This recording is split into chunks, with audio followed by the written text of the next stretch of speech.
Sagittarius rising.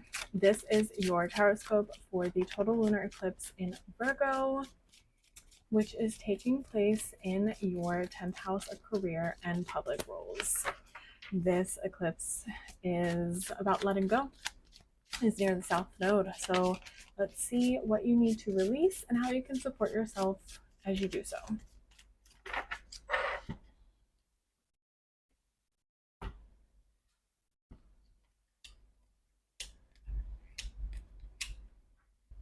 Okay, Sag. 8 of Cups. Walking away from something that is not exactly what you want.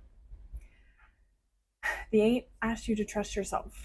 It asks you to trust your intuition, to trust that what you do want exists and that you can have it. You will figure out a way to get it. This is really about, I think, too, a piece of acceptance of allowing ourselves to want more, allowing ourselves to want the total package and not settle. So we see this, it looks to be like a missing cup in the 8 of Cups, symbolizing that, what you have now, maybe something in regards to your career or your public life, is really close to what you want, but it's not quite it. It's not perfect. And it is okay to walk away. It is okay to release, to let go of this thing so that you can have what you truly desire. And can you really tap in with your intuition? The High Priestess can often show up when we are not even admitting to ourselves what it is we truly desire, or what we truly feel, what we truly know. So there's a piece here of, allowing yourself to connect with that deep inner knowing, allowing that to come to the surface, allowing yourself to admit that, this is not working, that it's time to let go and walk away. Sometimes there can be a resistance to really admitting to ourselves what our intuition is telling us, because it may require us to create change, to take action, to get out of our comfort zone. It may require us to make a difficult decision. But the first 2 cards here showing up are saying, like, connect with your intuition, trust your intuition, trust your inner knowing, prioritize that connection with yourself. And as you go about this, what are the resources you have available to you?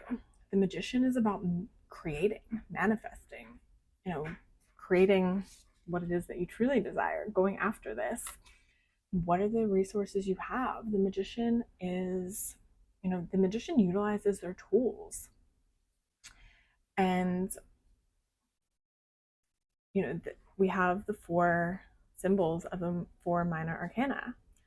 How can you utilize your thoughts to, how can you work with your mind for your highest and best interest? How can you work with your emotions, your intuition? How can you work with your energy and your actions that you take? And outside of yourself, what are the connections, the resources that you have available to you to help you get to where you want to go, to help you, create this path towards what you truly want, the full package? The Magician, is only as good as their tools. Are you utilizing all the tools that you have available to you? Are you utilizing all of the resources you have? There is, with this infinity loop here, this is one of, I think, 3 cards in the whole deck that this infinity loop shows up on.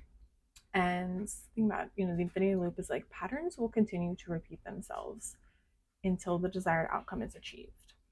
At least that is like the definition if you look up the infinity loop meaning when it comes to like computers, computer programming, something along those lines. So until you achieve this desired outcome of what you truly want, you're gonna keep finding yourself in similar situations.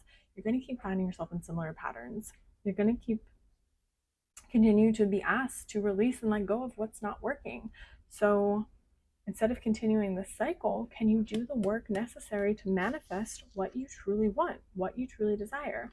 When it comes to your career, let go of what is not aligned, let go of what is not the total complete package.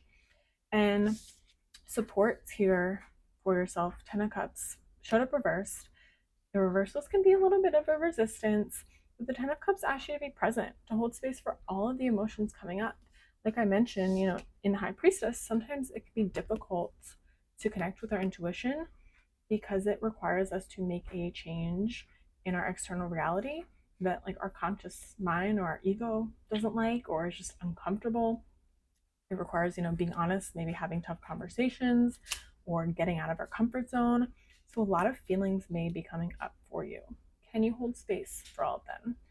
Can you remember like you can hold space for two conflicting emotions? There may be a lot of anxiety, fear around this process, and also a lot of excitement, and that's okay. Hold space for everything that comes up. Allow yourself to feel it. Allow yourself to be present in that experience of that emotion.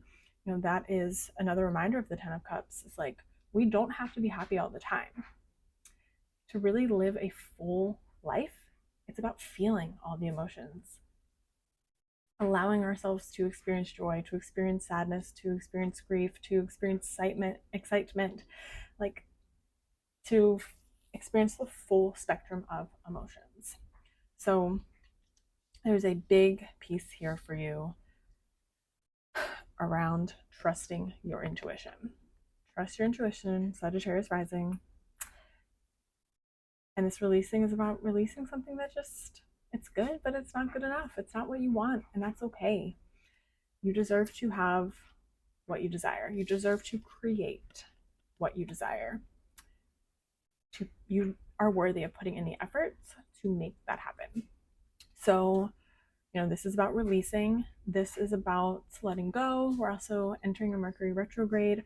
So you may find that maybe right now isn't a lot of action. Maybe it's not about taking a lot of action, but it might be a period of a lot of reflection on connecting with your intuition and getting clear on what you do need to do when it's time to take action, when it's time to move forward. I hope this helps. I hope this is supportive.